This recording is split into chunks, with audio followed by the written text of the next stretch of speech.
Hey there, I think I know why you're here. You pressed this button, didn't you? Path of Exile is a massive game with systems upon systems, and it can be a little daunting when you're starting out. Thankfully, as a fresh new player, you don't have to worry about 99% of that stuff. This guide's going to focus on tips and tricks that are actually going to help you when your goal is just to have fun playing the game. My name is Schwingy, let's get started. When creating a character, you'll have to pick which league you want to play in. To keep it simple, just pick the current softcore challenge league, whatever that may be. Unless you hate yourself, of course, in which case the hardcore league is for you. There are 6 classes to choose from at the get-go, and 1 class you can unlock later on. They're all gender-locked and offer no customization whatsoever. Sorry to disappoint the creatives out of you. The Witch is your typical spellcaster and necromancer class. She gets lots of intelligence. The Ranger specializes in going fast and attacking with either a bow or one-handed melee weapons. She gets tons of dex. The Marauder is your go-to tank and two-handed melee character, focusing on taking damage and slow hard-hitting attacks. He gets a bunch of strength. The other 3 classes are hybrids of the others. The Shadow is the hybrid of Witch and Ranger. He can easily be a spellcaster or a one-handed attack build, as well as having a specialty in traps and mines. The Duelist, on the other hand, is a mix of the Ranger and Marauder, having strengths in both ranged and melee combat while having speed and survivability through block or leech. The Templar is the middle ground of the Witch and Marauder. He doesn't wear pants and uses spells or melee attacks as his offense, and can even summon totems and brands to fight for him. No, not that brand. Last, we have the Scion. She's kinda advanced and you don't have her yet, so who cares?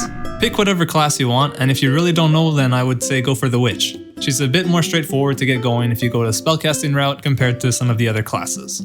Right off the bat, you'll be given an active skill gem after killing this poor zombie. Make sure to socket it in your weapon to actually equip it. Pick this support skill gem up along the way and put it in the same chain of links as your main skill so that the new gem affects the old one.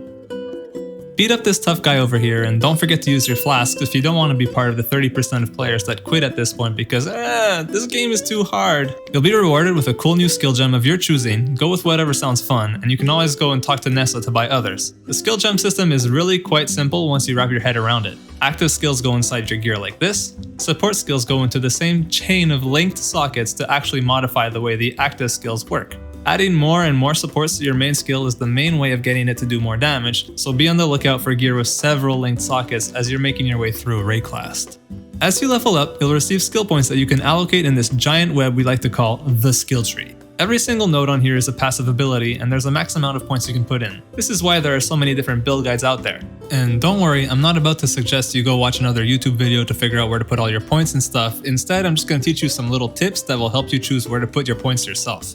First of all, life is super important. Use the handy search bar up here to find out where all the life nodes are, and make sure to pick up any of them that are near your starting point and not too far as you go for other things. Speaking of other things, how do you know what to look for? It's fairly straightforward and totally intuitive gameplay. Hover over your main skill of choice and just look at these tags up here. These are what you're going to look up for on the skill tree and also what you want to keep your eyes open for on gear. What did I tell you? Easy. See these big circle nodes over here?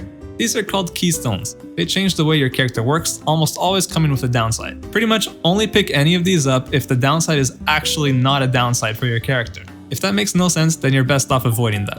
One more thing about the tree. Last patch, the devs decided that the tree wasn't complex enough yet, so they added the mastery system. It's a great system, but kinda hidden. Whenever you put a point into one of these bigger nodes called notables, you'll then be allowed to put a point into the middle of this circle where you get to choose a stat bonus from a list. These are worth taking if you were already going for the more basic points anyway.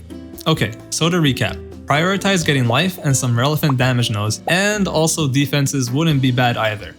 You'll be fine. Items, items, items. There are so many of them. Where do I even begin? Let's start with armors and defense. Armors can be divided into 3 types of defenses. Armor, which makes you take less physical damage.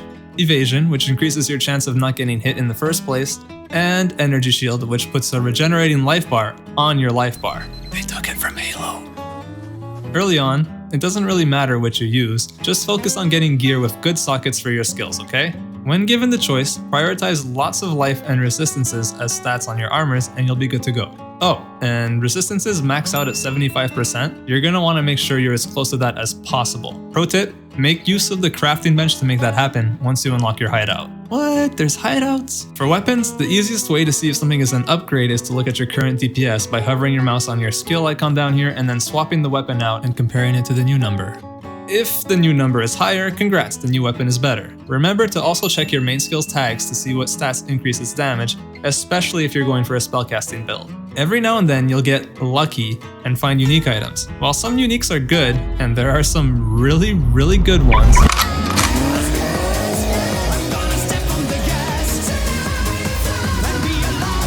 you'll quickly discover that most of the ones you find won't be all that useful for your character anyways, and will mostly sit in your stash collecting dust until you decide to vendor them because you need to make more room for all your currency. That's just the way it is. Speaking of currency, PoE doesn't use gold or money or Bitcoin or NFTs, instead opting for a weirder, more convoluted system that kinda just works. You'll be picking up orbs all over the place while playing the game, and all of these orbs act as currency. They're what you can use to buy items from the many vendors in towns, and are also what you'll be using to make changes to your items. Take the Jeweler's Orbs. These are used to randomly modify the number of sockets an item has. Very useful when you find a nice item stats-wise, but it doesn't have a whole lot of sockets to start off with. Similarly, Fusing Orbs will randomly put links in between sockets on an item, which as we know is priority numero uno. Use your orbs to figure out what they do, and otherwise keep them in your stash to save up for later on down the road. As a related side note, Chaos Orbs are the universal currency used for trading between players, so save those up as much as you can. Also, should you stumble upon a Mirror of Calandra, feel free to message me in-game and send it my way, thanks.